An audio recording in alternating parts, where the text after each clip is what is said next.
ওকে, so fine. অনেকে বলছে যে Indian football is at big risk, কিন্তু সত্যি কি তাই? আজকে হঠাৎ করে কি ইন্ডিয়ান ফুটবলটা বিগ রিস্কে চলে গেছে? না, এটা অনেক দিন ধরেই বিগ রিস্কের মধ্যে রয়েছে। আর আজকে শুধুমাত্র ইন্ডিয়ান সুপার লিগটা বিগ রিস্কের মধ্যে চলে গেছে। যারা অনেক বেশি করে ভাবছে, যারা অনেক বেশি করে কথা বলছে যে সত্যি ইন্ডিয়ান ফুটবলটা দেখো কি অবস্থায় চলে গেল, তাদের জন্য একটু জানিয়ে রাখা দরকার ইন্ডিয়ান ফুটবল অনেক দিন আগেই কিন্তু কোমাতে ঢুকে গেছিল। তাকে বের করার মতো চিন্তাভাবনা চেষ্টা কেউই করেনি। আর আজকে শুধুমাত্র ইন্ডিয়ান ফুটবলের টপ টিয়ার লিগ সেটা কমাতে গিয়ে ঢুকে গেছে, এবং তার সাথে বাকি যে লোয়ার ডিভিশন লিগগুলো রয়েছে, আমরা সবাই জানি যদি টপ টিয়ার অ্যাফেক্টেড হয় তাহলে তার সাথে যে লোয়ার টিয়ারগুলো রয়েছে বা লোয়ার ডিভিশনসগুলো রয়েছে তারা কিন্তু সমানভাবে অ্যাফেক্টেড হবে। একইভাবে অ্যাফেক্টেড হবে আমাদের দেশের ওমেন্স ফুটবল, যেটা কিন্তু যথেষ্ট আশা জাগিয়ে ধীরে ধীরে আশার আলো দেখছিল। তো পুরোটা আপাতত ইন্ডিয়ান ফুটবলের যে লিগটা, প্রত্যেকটা লিগ সেইগুলো চলে যাচ্ছে আস্তে আস্তে কমার মধ্যে। কিন্তু ওভারঅল যে Indian football, the growth of Indian football, the infrastructure of Indian football, the grassroot of Indian football, এগুলো অনেক দিন আগেই কিন্তু কমাতে ঢুকে গেছিলো, এবং সেখান থেকে বের করে আনার যে চিন্তা ভাবনা সেটা কিন্তু আমাদের এখানে যারা ফুটবল সিস্টেমটাকে চালান তাদের মধ্যে দেখা যায়নি। যাই হোক, বেশ কিছু বিষয় নিয়ে কথা বলতে হবে। ইন্ডিয়ান ফুটবলের যা কিছু আপাতত সব চলছে বিভিন্ন ক্লাবে বা ওভারঅল পুরো ইন্ডিয়া ফুটবলে সব কিছু নিয়ে কথা বলবো, কিন্তু শুরুতে বলবো দিল্লি ব্লাস্টের কথা।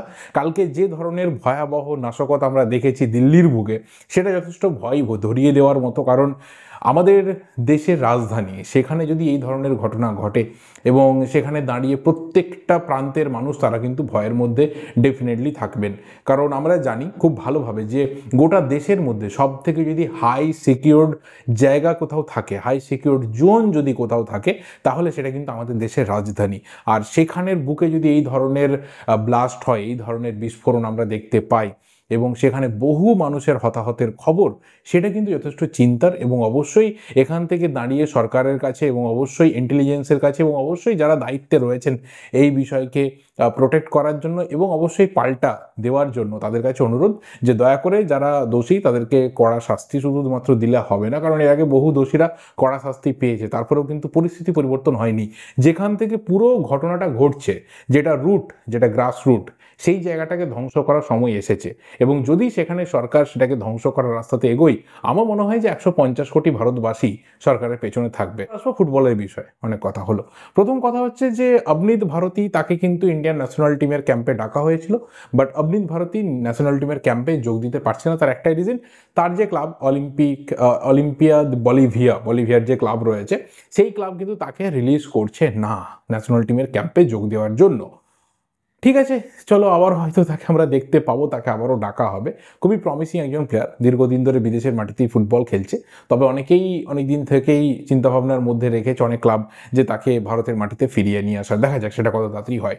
তো অবনীত ভারতী ন্যাশনাল টিমের ক্যাম্পে যোগ দিয়েছে না, রায়ান উইলিয়ামস যোগ দিয়েছে, আরও বেশ কিছু প্লেয়ার কিন্তু পরবর্তীতে কল আপে যোগ দিয়েছে।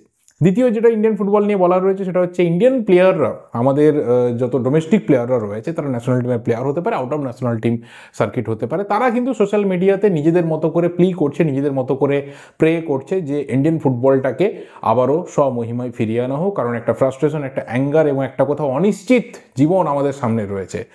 ভালো কথা, আমরা জানি অনেক দিন ধরেই যে একটা ইন্ডিয়ান ফুটবলটাই অনিশ্চিত জীবনের মধ্যে দিয়ে পড়ে যাচ্ছিল। আর যখন আমরা ওয়ার্ল্ড কাপ কোয়ালিফিকেশনে আফগানিস্তানের বিরুদ্ধে হাবুডুবু খাচ্ছিলাম, আমরা যখন এশিয়ান কাপ কোয়ালিফায়ার্সে বাংলাদেশের বিরুদ্ধে হাবুডুবু খাচ্ছিলাম, এই ধরনের যে কোথাও একটা জেগে ওঠা বা অন্তরের অন্তরাত্মা কেঁদে ওঠা, এটা কিন্তু প্লেয়ারদের হয়নি। যাই হোক, এখন হচ্ছে ভালো কথা।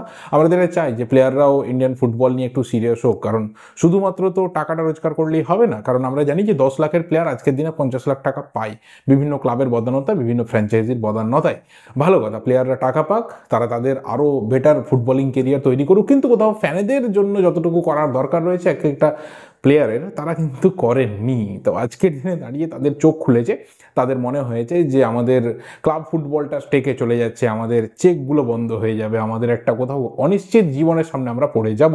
কিন্তু ফ্যান্সরা, তারা যে দীর্ঘদিন ধরে একটা অনিশ্চিত ফুটবল লাইফের মধ্যে দিয়ে কাটাচ্ছে ভারতবর্ষে, এটা বোধহয় আমাদের প্লেয়াররা বুঝতে পারেন না, বা বুঝলেও হয়তো বোঝার চেষ্টা করেন না। যাই হোক, প্লেয়াররা তাদের মতো করে প্লে করছে, তাদের মতো করে প্রে করছে, আমরাও প্রে করছি ইন্ডিয়ান ফুটবলটা আবার স্বমহিমায় ফিরে আসুক, কারণ আমাদেরও সন্ধ্যেবেলাগুলো ভালোভাবে কাটাতে হবে। এরপরের যেটা বিষয় সেটা হচ্ছে মেসি আসছে কলকাতায়, আমরা জানি সেটা অনেকদিন ধরে, এবং ডিসেম্বর মাসে মেসি কে উদযাপন করবে ভারতবর্ষ, বিশেষ করে কলকাতা শহর, এবং অবশ্যই সেখানে একটা ম্যাচ হওয়ার কথা রয়েছে। অনেকদিন ধরেই শোনা যাচ্ছিল যে সেখানে একটা অলস্টার ডার্বি হতে পারে, একদিকে মোহনবাগান মেসি অলস্টার, একদিকে ইস্টবেঙ্গল মেসি অলস্টার, একটা ডার্বি হতে পারে। কিন্তু আজকের যেটা লাস্ট রিপোর্ট বা লেটেস্ট রিপোর্ট সেটা হচ্ছে মোহনবাগান তো একদিকে একটা অলস্টার টিমে থাকছে, মোহনবাগান মেসি অলস্টার 11 নাম দেওয়া হচ্ছে, কিন্তু উল্টো দিকে ইস্টবেঙ্গল মেসি অলস্টার 11 থাকছে না। সেখানে কিন্তু থাকছে diamond Harbour FC Messi all star 11। আপাতত এটাই হবে যুবভারতীতে ম্যাচ, যেখানে একদিকে মোহনবাগানের জার্সি পরে যারা মেসির ফ্যান্স তারা খেলবেন, আর উল্টো দিকে ডায়মন্ড হারবারের জার্সি পরে যারা মেসি ফ্যান্স তারা খেলবেন। এবং অবশ্যই এখানে সেলিব্রিটিরা থাকবে, এখানে যারা এক্স ফুটবলার রয়েছে তারা থাকবে, সম্ভবত আরও বিভিন্ন স্পোর্টসের মানুষকেও কিন্তু এই জায়গাতে গ্যাদার করা হচ্ছে। এই ক্ষেত্রে আমরা ডার্বি দেখতে পাবো না, আমরা Mohun Bagan versus diamond Harbour FC দেখতে পাবো মেসি অলস্টার নামে। দেখা যাক কি হয় আলটিমেট ম্যাচটাতে। নেক্সট হচ্ছে ইস্টবেঙ্গল, তারা একটা নতুন ভালো স্পন্সর পেয়েছে, সেটা হচ্ছে নিকন ইন্ডিয়া কিন্তু ইস্টবেঙ্গলের সাথে জুড়ছে, কমার্শিয়াল পার্টনার হিসেবে জুড়ছে, খুব ভালো কথা। বড় একটা ব্র্যান্ডকে যখন একটা ক্লাব নিয়ে আসে তার পেছনে একটা লং টার্মের টার্গেট থাকে, তো নিকন মাল্টি ইয়ার ডিল কিন্তু ইস্টবেঙ্গলের সাথে সই করেছে বলে এই মুহূর্তে খবর পাওয়া যাচ্ছে। নেক্সট যেটা বিষয় সেটা হচ্ছে মোহনবাগানে কোচ পরিবর্তন আপাতত স্টলড হয়েছে। আপাতত মোহনবাগান ম্যানেজমেন্ট কোচ পরিবর্তন নিয়ে খুব বিরাট কিছু ভাবনা চিন্তা করছেন না। আর এখানে একটা জিনিস জানিয়ে রাখা দরকার, এই যে ইন্ডিয়ান সুপার লিগের একটা নেগেটিভ আবহ চলছে, সেটাকে ঘিরে কিন্তু প্রথমে মোহনবাগান তারা তাদের যে প্র্যাকটিস সেশন রয়েছে সেটাকে অনির্দিষ্টকালের জন্য বন্ধ করেছিল, তারপর কেরালা ব্লাস্টার্স তারা বন্ধ করেছে, ওড়িশা তো প্রি সিজনই করেনি, একদম শুরু থেকেই বন্ধ রয়েছে। ধীরে ধীরে আরও বেশ কিছু ক্লাব আছে তারা কিন্তু, বা ফ্র্যাঞ্চাইজি রয়েছে তারা কিন্তু এই লিস্টে এবার পরপর যোগ দেবে, যা সিচুয়েশন আপাতত দেখতে পাওয়া যাচ্ছে। দেখো, এফসি গোয়া তাদের ম্যাচ রয়েছে, চ্যাম্পিয়ন্স লিগ 2 এ ম্যাচ রয়েছে, সুপার কাপের ম্যাচ রয়েছে, ইস্ট বেঙ্গলের সুপার কাপের ম্যাচ রয়েছে, মুম্বাই সিটি এফসি এবং পাঞ্জাব এফসি তাদের সুপার কাপে ম্যাচ রয়েছে। বাকি আইএসএল ক্লাবগুলো তারা কি করবে? ট্রেনিং করেই বা আলটিমেট লাভটা কি হবে যদি আমার কাছে সামনে ফিউচারটা রেডি না থাকে? শুধু শুধু তো ক্লাবের খরচাটা বাড়িয়ে বা ফ্র্যাঞ্চাইজির খরচাটা বাড়িয়ে লাভ নেই। আর সেটাই আপাতত হচ্ছে, এবার আস্তে আস্তে বাকি ফ্র্যাঞ্চাইজি বা বাকি ক্লাবগুলো এই লিস্টে নাম লেখাবে।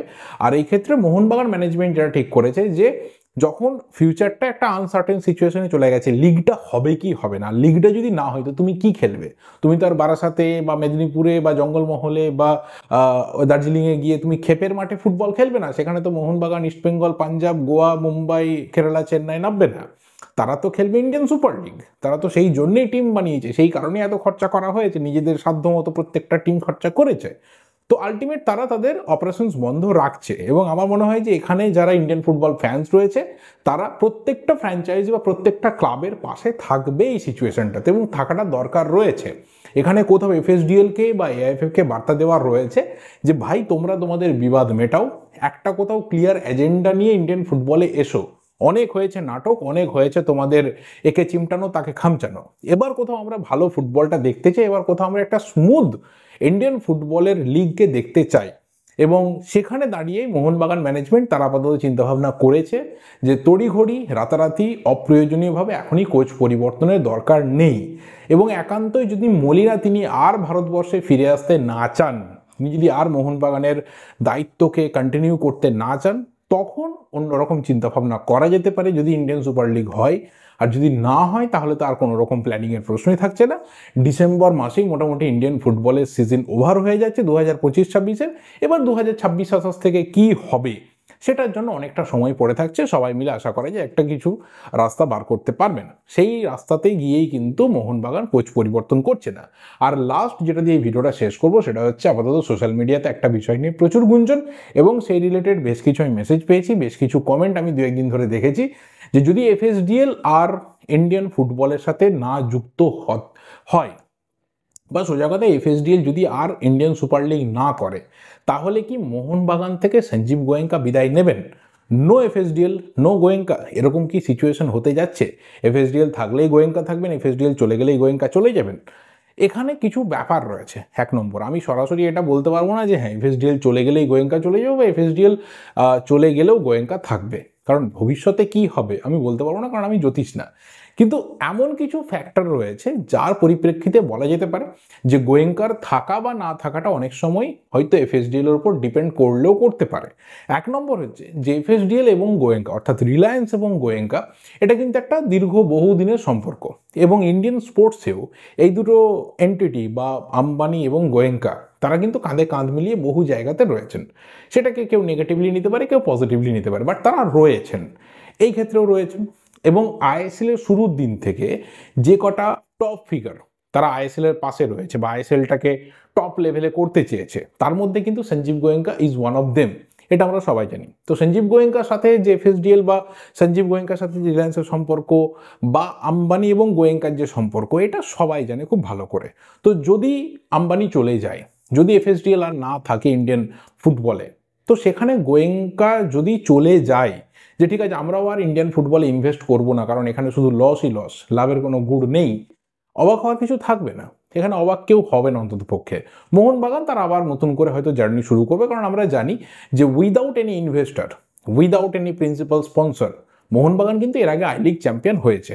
মোহনবাগানের সেই ক্যাপাবিলিটিস রয়েছে টপ কোয়ালিটির টিম তৈরি করার, যদি সদিচ্ছা থাকে বর্তমান কর্মকর্তাদের, যেটা 2019-20 সময় ছিল। 18-19 ওই ধরনের একটা সেটব্যাকের পর অলমোস্ট একটা রেলিগেশন ফাইটের জায়গাতে চলে যাওয়ার পর যেভাবে 19-20-তে মোহনবাগান ফিরে এসেছিল, বা তার আগেও যখন মোহনবাগান ম্যাকডোয়েল বা ইউনাইটেড ব্রেভার্সের থেকে পাওয়া কিছু হালকা অ্যামাউন্ট পেয়েও একটা বড় টিম তৈরি করে চ্যাম্পিয়ন হয়েছিল, তার কিন্তু একটা নিদর্শন রেখে যায় যে হ্যাঁ মোহনবাগানের সে সদিচ্ছা রয়েছে।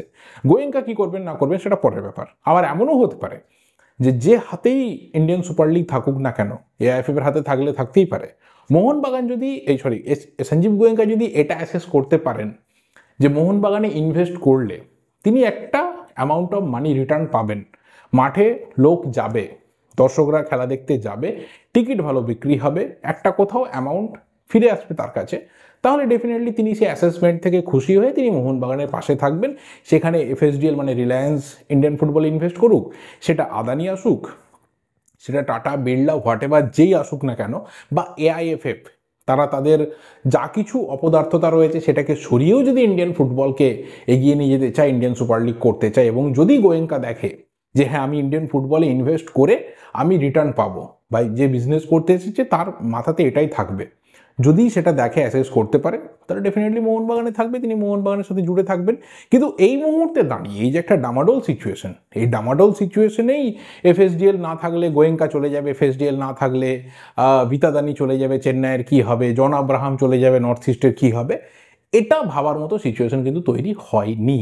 দেখা যাক, সবাই সবার মতো করে হয়তো রাস্তা খুঁজবেন, কিন্তু যারা পাবলিক ক্লাব মোহনবাগান, ইস্টবেঙ্গল, তারা জানে কিভাবে সাস্টেন করতে হয়। তারা তো শতাব্দী প্রাচীন ক্লাব, তারা 100 বছরের ওপর ধরে ক্লাবগুলোকে চালিয়ে আসছে, সাকসেস পেয়েছে, কখনো ডাউনফল দেখেছে, আবার কখনো আপরাইজিং হয়েছে, কখনো বিরাট সুখের দিন গেছে, খুব বিচ্ছিরি দিন গেছে, তারা জানে কিভাবে ইন্ডিয়ান ফুটবলে টিকে থাকতে হয়। তো মোহনবাগান ইস্টবেঙ্গলকে নিয়ে আমার মনে হয় না যে খুব খুব কেউ বেশি ভাবনা চিন্তা করবেন বলে। বাট হ্যাঁ, একটা বড় নাম বা একটা বড় ছাতা যখন একটা ক্লাবের নিচে থাকে, তখন সেখানে রোদ জল বৃষ্টি ঝড় সব কিছু থেকে সেটা ক্লাবটা আগলে থাকে, এটা একটা বড় ব্যাপার, যেটা গোয়েঙ্কা মোহনবাগানকে আগলে রেখেছে, যেটা ইমামি ইস্টবেঙ্গলকে আগলে রেখেছে। এই ব্র্যান্ডগুলো, এই নামগুলো, এই বড় বড় কী বলবো ইনভেস্টররা ক্লাবের পেছনে থাকা দরকার রয়েছে। এবং আমার একটা উইশ থাকবে, আমার একটা অবশ্যই ইচ্ছা প্রার্থনা সব কিছু থাকবে যে এই বড় নামগুলো যেন বড় ক্লাবের পেছনে সর্বদা বেশিরভাগ সময় জুড়ে বা অন্ততপক্ষে সারা জীবন জুড়ে ক্লাবগুলোর পেছনে থাকে। ব্যাস, এর বেশি আর কিছু বলার নেই। ভিডিওটা এই অবধি। এবার তোমরা তোমাদের ভ্যালুয়েবল ওপিনিয়নগুলোকে কমেন্ট করে জানাতে থাকো। দেখা হবে পরের ভিডিওতে। এই ভিডিওটা ভালো লাগলে লাইক করো, শেয়ার করো। Thank you, goodbye and good night.